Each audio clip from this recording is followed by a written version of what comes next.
एक बड़ी पुरानी कहावत है, अतिशय लोभ न करिए, लोभ पाप की धार। एक नारियल के चक्कर में कुएं में पड़े हैं चार। रूस और अमेरिका एक दूसरे के आमने सामने आ गए यूएनएससी में और तगड़ी वाली भिड़ंत हुई। बीच में कूदा भारत और भारत को लेकर पुतिन ने क्या कह दिया। यूक्रेन रूस के जंग में भारत के तेवर से पुतिन को क्या समझ में आया। वहीं दूसरी तरफ यूक्रेन के इस इलाके डोनेट्स्क और लुहांस्क में ऐसा क्या हो रहा है जिससे कि अफरा तफरी का माहौल मच गया है। जानेंगे क्या है मामला जो बार बार बाइडेन आकर यही कह रहे हैं युद्ध होगा और रूस हमला करेगा, जिसके बाद अमेरिका की शेयर बाजार में खास तौर पर एक बड़ी बढ़त देखने को मिल रही है। एक खास एरिया में बहुत कुछ धमाल मचा हुआ है। जानेंगे इन खबरों को विस्तार से। रूस का एक हिस्सा है चेचन्या और चेचन्या वो इलाका है जो काफी समय से अशांत रहा है। ऐसा नहीं है कि आज की लड़ाई है रूस और चेचन्या के बीच, बल्कि ये लड़ाई दशकों पुरानी है। यहाँ पहले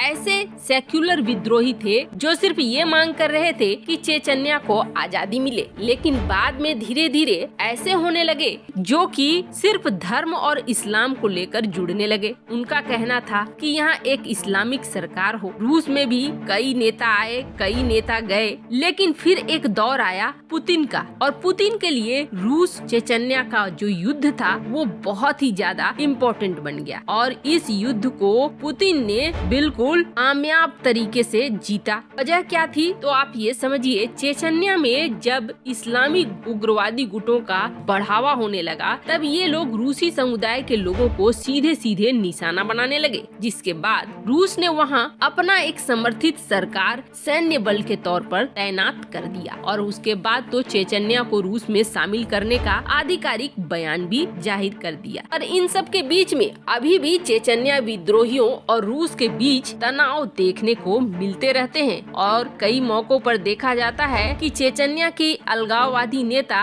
कहीं विदेशों में ऊपर पहुंच जाते हैं, कभी किसी धमाके में तो कभी किसी इंजेक्शन से तो कभी किसी गोलीबारी से। खैर, जब ये चेचन्या का युद्ध हुआ था तब भी दुनिया ने ये कहा था कि चेचन्या का जो सेकेंड वार रूस के साथ हुआ और जिसमें पुतिन ने बढ़त बना ली, उस वक्त पुतिन ने एक रणनीति चली थी और उस रणनीति के तहत चेचन्या से होती हुई जो गैस पाइपलाइन जा रही थी, उस गैस पाइपलाइन में खुद ही विस्फोट कर दिया था और ये कहा था कि चेचन्या के विरोधी ऐसा कर रहे हैं, जिसके बाद एक ताकतवर हमला कर दिया था और जीत मिल गई थी रूस को। पर अब जो ये इलाका है डोनेट्स्क और लुहांस्क का, यहाँ पर रूस समर्थित अलगाववादी समूह के लोग हैं। इन्होंने ये कहना शुरू कर दिया है अपने लोगों को कि जल्द से जल्द यहाँ से भागो, इस इलाके को खाली करो, रूस के अंदर घुसो, वरना यहाँ पर यूक्रेन करने वाला है हमला। अब होता क्या है, एक मिसाइल या एक सेल आकर गिरती है एक स्कूल में और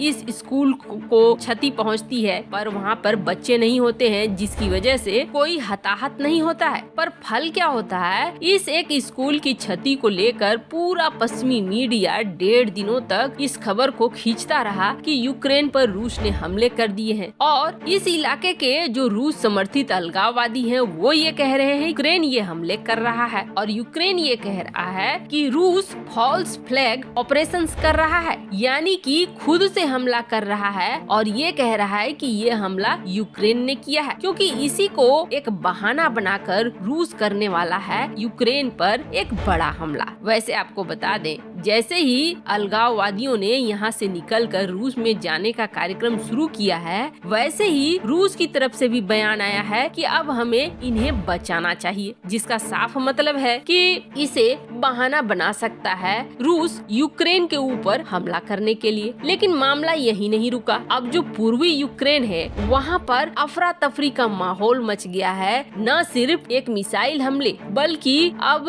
शुक्रवार को पूर्वी यूक्रेन में एक गाड़ी के अंदर जोरदार धमाका हुआ और इस धमाके से ठीक वैसे ही पूर्वी यूक्रेन में जो गैस पाइपलाइन के एक हिस्से में आग लग गई, ठीक वैसे ही जैसे कि चेचन्या में गैस पाइपलाइन में हुई थी। इसलिए चेचन्या और इस इलाके में हुए गैस पाइपलाइन धमाकों को लेकर ठीक वैसे ही तुलना की जा रही है। अब अमेरिका फिर से बिलबिला रहा है कि नहीं, रूस फॉल्स फ्लैग ऑपरेशन कर रहा है, ये तो बस एक बहाना बना रहा है। यूएनएससी में इसको लेकर अमेरिका पहुंच गया और अमेरिका ने दबाव बनाना शुरू कर दिया कि रूस साबित करे कि वो हमला नहीं करने वाला है। वहीं रूस ये कह रहा है कि हम तो हमला नहीं करने वाले हैं, लेकिन ये साबित करो कि नाटो में यूक्रेन को शामिल नहीं किया जाएगा। इन झगड़ों के बीच भारत कूदा और भारत ने ये कहा कि इस समस्या का समाधान कूटनीतिक तौर पर होना चाहिए, कभी भी ये जंग की तरफ नहीं मुड़ना चाहिए और जंग की तरफ नहीं बढ़ने वाले कदम उठाने चाहिए। कोई भी ऐसी उकसावे की कार्रवाई नहीं करनी चाहिए। वैसे आपको बता दें, रूस ने हाथों हाथ भारत के बयान को लिया और रूस ने सीधे तौर पर ये कहा कि हम भारत के बयान का स्वागत करते हैं। भारत बिल्कुल सही कह रहा है। वैसे भारत को अमेरिका भी कई बार अपने पाले में खींचने की कोशिश कर रहा है और रूस भी कई बार, लेकिन भारत गुटनिरपेक्ष रहकर दोनों ही देशों के बीच एक बैलेंस बनाकर चल रहा है। यूएनएससी में इस भारी गहमागहमी के बीच भारत ने अपनी राय बिल्कुल साफ तौर पर रख तो दी, लेकिन एक बड़ा प्रोपेगेंडा भी निकल कर सामने आ रहा है और ये प्रोपेगेंडा इस तरीके से सामने आ रहा है जो दुनिया को कंफ्यूज कर रहा है कि आखिर यूक्रेन और रूस का जंग हो रहा है या नहीं हो रहा है। सैटेलाइट की जितनी भी तस्वीरें पश्चिमी मीडिया ने जारी की है कि रूस किस तरीके से जमावड़ा लगा रहा है, वो सारी 16 से पहले की है। और जब रूस ने ये ऐलान कर दिया है कि वो अपने सैनिकों को वापस ले रहा है, तब के बाद की कोई भी इमेज नहीं डाली गई है। इसके बाद सवाल ये उठ रहा है कि उसके बाद की इमेज क्यों नहीं डाली जा रही है, सैटेलाइट इमेज क्यों नहीं रूस के पोजीशन को कैप्चर कर रहा है, जबकि अमेरिकी मीडिया तो ये कह रहा है कि बिल्कुल डबल हो गई है सैनिकों की संख्या। अब रूस ने 1,90,000 सैनिकों की तैनाती कर दी है। ऐसे में तो अब सैटेलाइट तस्वीरों को और भी ज्यादा जारी करना चाहिए। वैसे आपको बता दें, 16 फरवरी के बाद भी बाइडेन अपना गाना बजाना नहीं छोड़ रहे हैं कि रूस हमला करेगा यूक्रेन पर। अब बाइडेन ने जैसे ही इन बातों को कहना शुरू किया है, दुनिया भर के कई शेयर बाजार गिर जरूर रहे हैं और अमेरिका में भी ऐसा हो रहा है। अमेरिका शेयर बाजार भी गिर रहे हैं, लेकिन मजे की बात ये है कि अमेरिका की जितनी डिफेंस वाली कंपनी है, यानी जो हथियारों को बेचा करती है, उन कंपनियों के शेयर मार्केट में तो बिल्कुल उछाल देखा जा रहा है और ऐसा उछाल जैसे कि रॉकेट लगा हो। अब इससे आप अंदाजा लगा सकते हैं कि हथियारों को बेचने के लिए तरह तरह के प्रोपेगेंडे का इस्तेमाल किया जा रहा है और यूके और यूएस को इसका फायदा भी मिलता हुआ दिख रहा है। वैसे आपको क्या लगता है, क्या अब रूस यूक्रेन का युद्ध होकर रहेगा? कमेंट कर अपनी राय जरूर बताएं। जल्द मिलते हैं अगले वीडियो में नई खबर के साथ।